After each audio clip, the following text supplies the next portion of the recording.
শুভ দুপুর বন্ধুরা। তো আমার কর্তাবাবু বসে গেছেন খেতে, রান্না বান্না করে। প্রথমে আজকে আমার কর্তাবাবুকে খেতে দিলাম। এই যে দেখুন, থাল সাজিয়ে দিয়েছি। অরহরের ডাল, ডিমের কারি, উচ্ছে ভাজা, গন্ধপাতা বাটা, ওল সেদ্ধ, এঁচোড়ের তরকারি, ধনেপাতা বাটা আর সাদা ভাত। এই খাবার বন্ধুরা।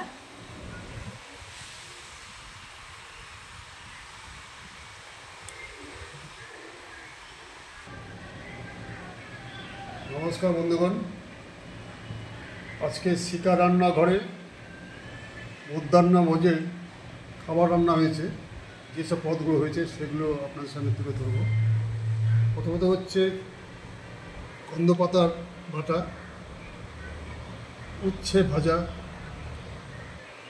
ওল সিদ্ধ, এঁচোড়ের তরকারি, ধনেপাতা চাটনি অত্যন্ত প্রিয় আমার, ডিমের কারি এবং অরহরের ডাল, এগুলো খাবো।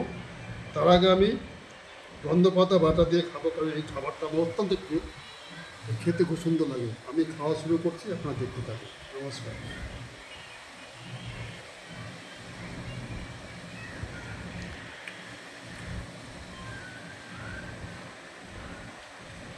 দারুণ দারুণ হয়েছে বাটা। কেমন হয়েছে বাটাটা? অত্যন্ত সুন্দর, অত্যন্ত সুন্দর। যেমন ঝাল, লবণ, টক সব কিছু ভালো হয়েছে।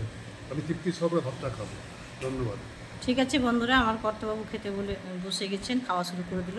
আর এইবারে আমার শ্রীপৌকে খেতে দেব, বসে গেছে টেবিলে।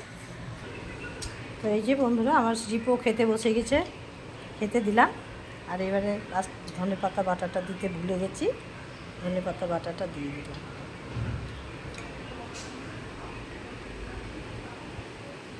বলো কিছু, কেমন হয়েছে? একই রান্না। আমি আগে এটা হচ্ছে ধনেপাতা দিয়ে আগে আমি শুকনো ভাত দিয়ে খাচ্ছি। দারুণ স্বাদ, দারুণ টেস্ট এবং হজমের দিক দিয়ে খুবই ভালো।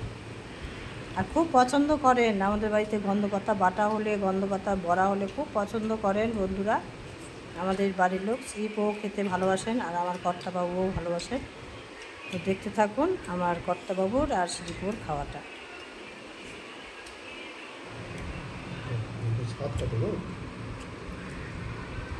গন্ধপাতাটা দারুণ খেতে, টেস্টফুল। এবার আমি ডিমের কারিটা খেয়ে দেখবো কেমন হয়েছে। খাওয়ার পরে আমি মন্তব্য করব। দারুণ দারুণ দারুণ স্বাদ। এত সুন্দর রান্না শাখা রান্না হলে সম্ভব। আপনারা এবার রান্না করবেন, করে খাবেন, দেবেন, খুব স্বাদ পাবেন এবং আনন্দ পাবেন। ঠিক আছে বন্ধুরা, তো ভালো লাগলে আমার পাশে থাকবেন। আর কিছু বলার নেই, এখানেই আমি ভিডিওটা শেষ করলাম।